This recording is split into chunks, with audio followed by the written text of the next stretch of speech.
Okay, we've got just 20 more minutes of your attention, if that's all right, and then your brains will be yours again. I thought I had longer, so we will move at a pace for this next bit, but we needed to kind of do those foundations on spelling, really. I hope you all get that. Okay, so I was speaking before about the exceptions to the rule of excluding. And really, it's a really interesting thing, this notion of God, basically, where if we think about searching and quests, there's very few quests and searches that have had the human resource put into them as the search for this so-called God thing. And when we look at all the philosophy around it, we're talking about something that's allegedly in everything and is everything, and therefore one would think that it should be quite easy to find. Shouldn't it? It should be quite easy to find that. And the evidence is that clearly, with all the philosophy and wars and related, that hasn't been the case. So something's wrong. Either we're not very good at searching, yeah, or there's something wrong with what we are looking for. Our notion of what we are searching for is flawed. So I need to look at this objectively, because I like to be thorough. And so I'm going to look at, are we crap at searching? Are we crap at doing stuff? And when I look at human history, pretty much everything we've applied ourselves to, we've done pretty well at making some progress in understanding revelation and coming to some kind of shared agreement, shared tooling, shared method, something that's agreeable. Not so much on this God thing for some reason. And it's because it doesn't work as a spell. We'll get onto that in a little bit if we've got time, but I want to look at the other exception. So remember I said there was two exceptions to this rule. So the other exception to the rule, which is to remind you all, that all spells, apart from these two, involve highlighting one thing, a subset of reality, a fragment of creation, and excluding everything else. So the only other exception is the first word that humans ever had. The very first word. Because it was first, it had to refer to everything at the same time. So there was research into the first word up until the Victorian era, when all funding was pooled. And I think there's other reasons why it was pooled, but the given reason was really how could one recognize the word even if one came across it? And how would one know how to say it? So it's like when we see these people interpreting the Sumerian tablets and saying this is how it was said.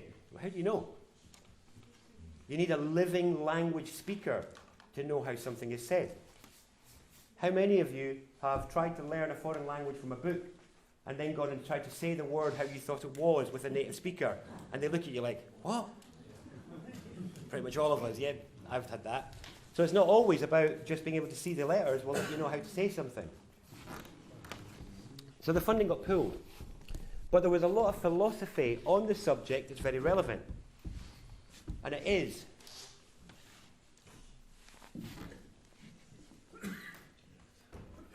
what word could be so important that it would be first out of a sea of random sounds?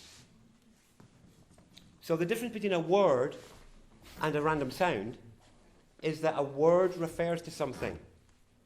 A sound doesn't necessarily. A sound may express something, but it doesn't necessarily refer to something. Whereas all words do. All words refer to something. So, and I realise this is a bit mentally taxing, but this is the point. And it is that, so that would be true if language did indeed arise out of random sounds. But that's a presumption. There is another option, and that option is that language is innate. Do you know what that means? born, it's in your DNA, it's in your code that you will be able to make sounds which can refer. And so the question would be, is it innate in humans? And so in my work over the years, it's been on that basis that it is indeed innate. And that's why we have it and certain other species don't. However, if it's innate, then it means that the first word should still be around. Because how do you lose a word? And in fact, the first word is, or something akin to the first word, is referred to in both Jewish and Masonic philosophy as the lost word. Anyone heard of the lost word? So the lost word is the oldest, the most ancient, and the highest name for the divine. And it is known that it was lost in ancient texts. So we've lost this word. So well, how do you lose a word? It's like you're shopping. I left my shopping at the shop. That's lost. You know, somebody else has picked it up. How do you lose a word? Well, you lose a word in the way that I've already shown you. You lose a word by gradually changing the meaning and gradually changing the reference over time so that it no longer refers to what it once did. And then you can have the word that everybody knows, but nobody has it referring to the right place. And that means you can't come into alignment with it, because it's like following, you know, it's like, say you're going to Bath, and somebody goes to the signpost, knocks it to a different road, and you find yourself in Wath, Yorkshire. And you're like going, where's these springs? Where's all this? Someone messed with the signpost, and it no longer leads to where it once did. And there's a really significant thing that goes with this, and it goes with reference. So whenever we're pointing something out, we're referring. Really interesting thing is the relationship between reference and reverence. Reverence. So the only difference between these spells is the hard and the soft version of the f sound. Reference, reverence. Hard and soft version. Other than that, the same word. And reverence is importance. Reverence is respect. Reverence is care. And when you shift reference so that nothing has reverence, then nothing is important anymore. Welcome to today. That's why people don't really come to talks anymore. Everybody's heard it all, and the referring doesn't really have much reverence in it. It's not really pointing to something that's generating a feeling. And that's what's different about these particular words that we're going to look at today. So, how do we get to this word when it's lost, it's missing? Nobody taught you it. Well, if it's innate, we should all be able to recognize it. And for me, this word, which I'll be suggesting, I can't impose it, it's not a dictatorship, I'll be suggesting it to you in a moment. The point of it is a quest for common agreement. Because for right now, for me, lots of people think humans have lots of different issues in the world. If I ask you each, what's the biggest challenge humanity is facing? What's the biggest issue we are facing? I might get a different response from each of you. You know? For me, it's translation. It's the fact that as a species, we agree on not one thing, not even what we are, not even where we are, nothing, not one thing. And all of our greatest thoughts and greatest visionaries and greatest leaders are limited by the translators that convey their passion. Complete breakdown there. If you've got a disinterested, bored translator, then you can have the most passionate speaker in the world, given the greatest wisdom, and it's a limp, damp squib. And I saw an example of that actually recently at an international conference in Mexico, where there was this amazing native elder speaking. He was passionate, he was eloquent, he was on point, he had so much to say. And there was this young, bored, disinterested translator, and it was a car crash. And it was a tragedy because the guy had so many amazing points to share, and yet this audience couldn't be enthused by it. So translation is my biggest point, and this is what this spell is really offered for. 10 minutes to get to the word. Have a sip of my coffee, make you all wait. You can't rush the words. You just can't do it. Okay, so we're going to have to do one little last side thread before we get to it, and that is to understand why it should be obvious for us all. So, what kind of animal are we? Mammal. Yes? Everyone agree we're a mammal? Mm-hmm. Okay, so all mammals come into the world in the same way. So in a womb, they all have similar organs, and they all have protrusions like this, you know, pair of eyes, ears, all the rest of it. So there's a lot of similarity between all the mammals. So if there was a mammal out there just now, and it made a noise, would you recognize it? If it was a horse, if it was a dog, if it was a cow, if it was a sheep, if it was a donkey, if it was a dolphin, would it matter where in the world it came from? Would it matter what colour it was or what size it was? No. All mammals are recognisable by a core sound. All mammals. So what's ours? What's ours? The fact that you pause for even a moment is the absolute crux of our disconnection from the animal ancestor, from our embodiment, from the fullness of our ability to be at home and in power in this body because it is an animal body. It's also at the crux of our broken relationship with this God thing. We'll get onto that just now. So, let's look at some of the mammals for a moment. Let's look at a sheep. So, to a sheep, what does "I'm going over there" sound like? Meh. What does "this grass is tasty today" sound like? Meh. Oh, wolf. Meh. It's the same for all mammals. And that is, they extrapolate a core sound with tone and inflection to refer to what they need to refer to. And they all seem to get it. You don't see horses going to an A class. Do you know what I mean? Horses do not attend A class, you know. Sheep are not there studying Ba. Okay? They've just got it. It's innate. It's innate. It's in them. Ours is also innate. Innate. Okay, so what is ours? Yeah, that's really where we're getting to. And this is the difficult bit, because there's no easy step to this leap. So, for me, the biggest spells in the English language, the ones which have been used to control, mislead, detain, contain people more than any others, are these four. God, devil, good, evil. God, devil, good, evil.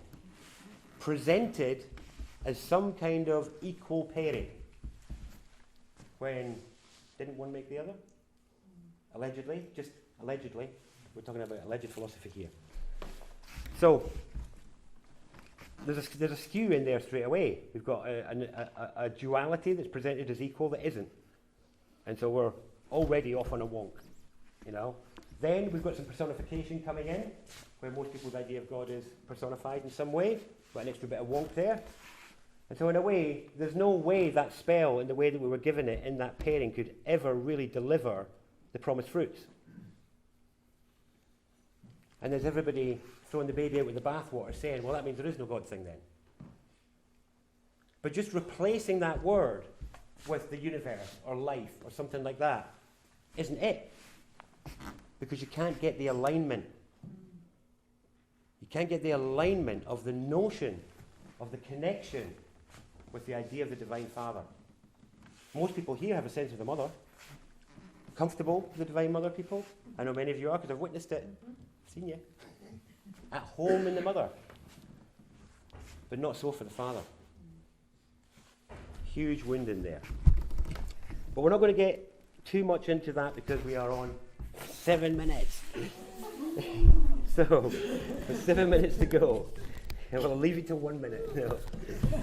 So, what I am going to suggest to you all is that for us, as a species, the word that we were given is almost right. Close. Almost right. It is 2/3 correct. 66.6% recurring correct. It is indeed. And what I'm going to suggest is that for us, our sound, our core sound that we could use to refer to everything without exception, without translation, was the word goo. Goo. Goo. Goo. Goo. Goo. Here's the question.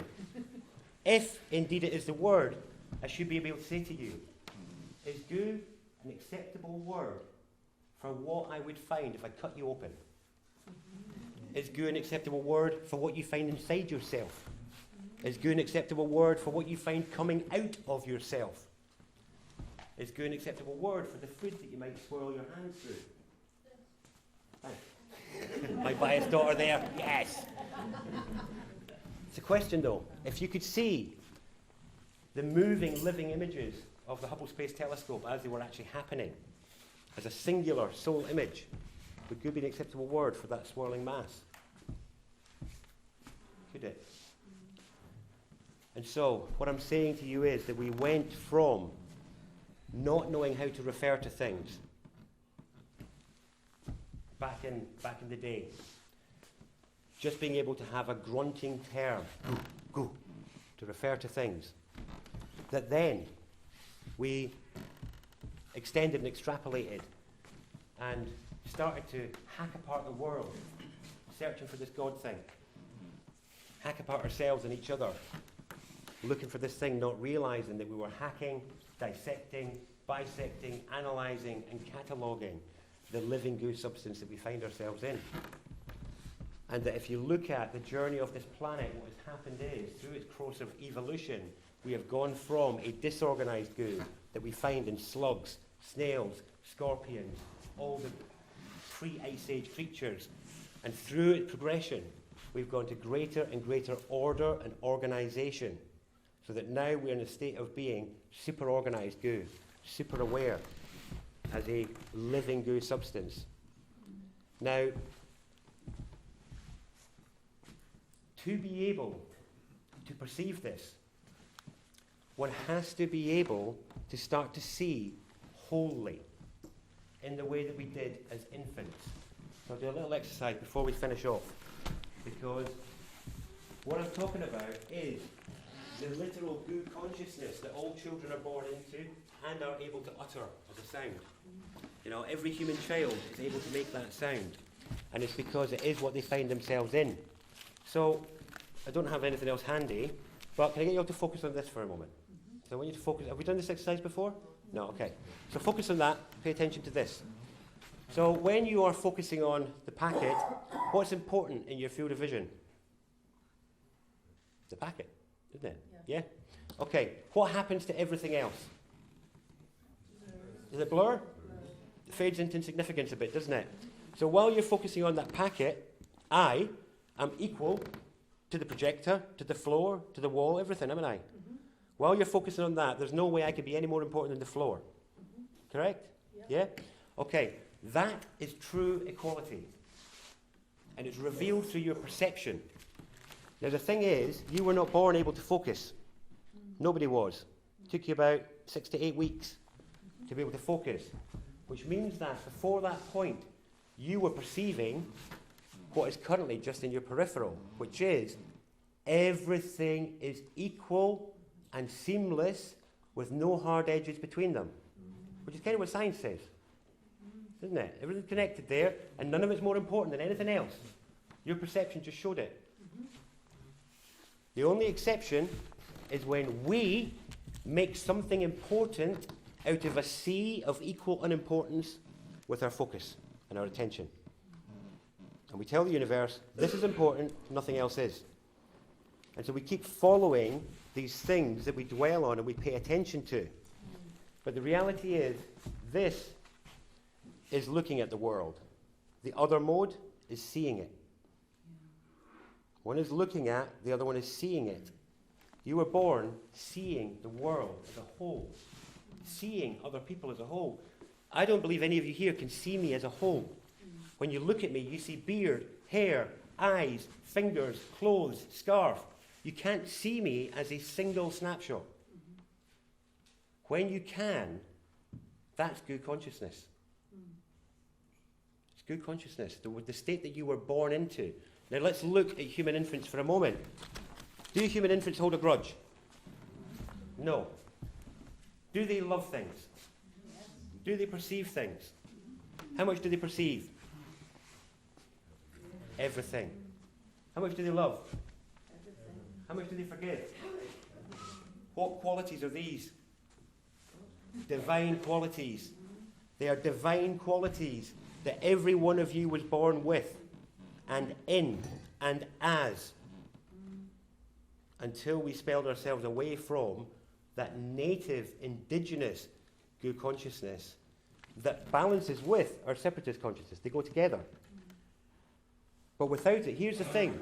When we are pursuing the notions of godliness, it's like, I am the God and the goddesses. Yes, we are here in our domain. I'm here in the holiday garden that I made for myself. Magnificent. The performance, the arrogance, the ego is phenomenal. But when we're talking about goo, we're bumbling, we're bimbling, we're farting. My arse itches and I need to scratch it. Yeah. And you're going to have a poo and it smells. I'm sick sometimes. There's no performance demand. As living goo, there's no performance demand. And really, in a way, this word is a password.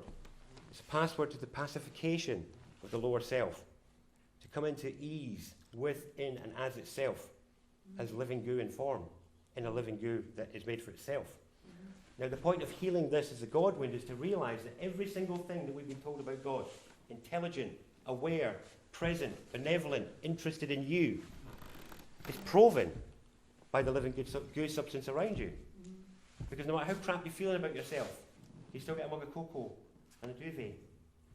Nice snuggly duvet. Oh, nice duvet. I feel crap, I'm so bad, my life is shit, I've got a duvet and some chocolate.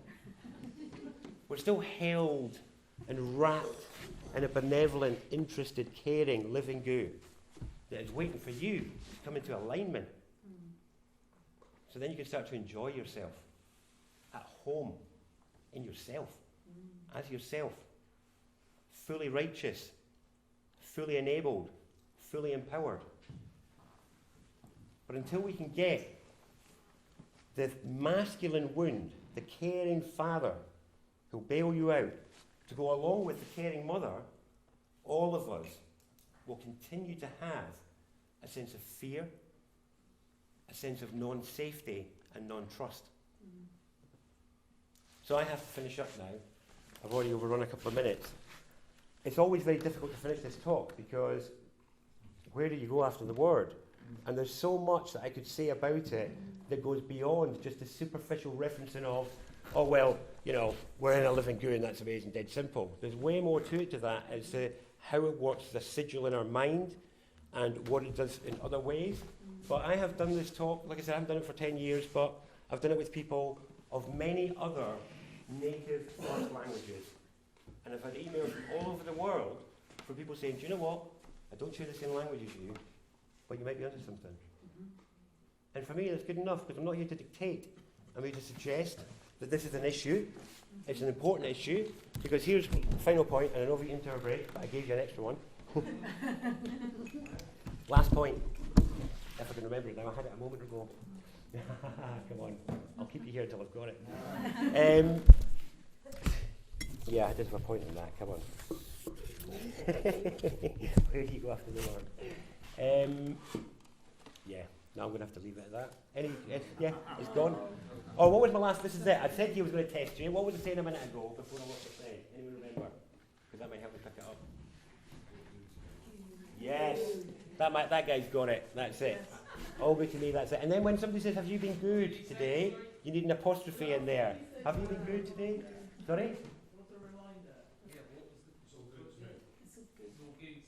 Yeah, all good to me, is what he said. Yeah. Oh, yes, I do remember part of the point anyway. One of the other aspects, thank you. Well, there was two, but this is an important one. One of the big things about one of the impacts of us having the wrong word is that from an advanced spelling point of view, we've taken the character and the sigil that is the most destructive, the most separative, and the most sort of decisive, which is the letter D. And we've put it in our word for that which has no end. We've put an ending sound in our spell for that which has no end, and then we wonder why we are dealing with so many of the things that we call with a D. Death, destruction, devastation. You know? So, there's lots more I could say on this. It's really just an introduction to a huge subject. And I know that when I talk to you about the collar and cuffs, it's dead easy, you'll get it straight away. I know this. In trance, dead easy, everybody gets it. I do remember the final point. And that is that this is the most difficult spell of all to move, because it is in fact the cornerstone spell of reality. And what I mean by the cornerstone is that, just say that we change the name for chair collectively. We say from now on this is going to be called a hippo. Okay? That's great, all well and good. But nothing else changes. If I change the word for chair, nothing else changes. If I change the word for cup, nothing else changes. We change the word for our largest concept that we've got, the only thing that we can conceive of that's larger than the universe, that precedes creation, all the rest of it, our biggest buffer against the void. When you change that spell, everything else changes. Everything. Like a slinky, like a leaning tower of Pisa that's had its floor corrected. Everything else starts to cascade and change. But it takes time, because of how deeply rooted in our psyche the God wound is, and the notions of duality, all the connotations of the church and all the rest of it. But the whole point about gu as a word is that it is not a word in any language. It precedes language. It is not an English word. It can be said using other sigils and how we might spell it. This is the point. So it operates in a very different part of our mind than our normal language sounds. So I realise this is a very advanced, deep spelling, taxing thing for your mind. But I'm very grateful for your attention in just even appraising this. And if there was something in it that you enjoyed, then maybe we could talk more about it. And like I say, introducing the word is just step one. Going into how to use it and the different ways it can be used, we can maybe do another time. But thank you very much for your time and attention today.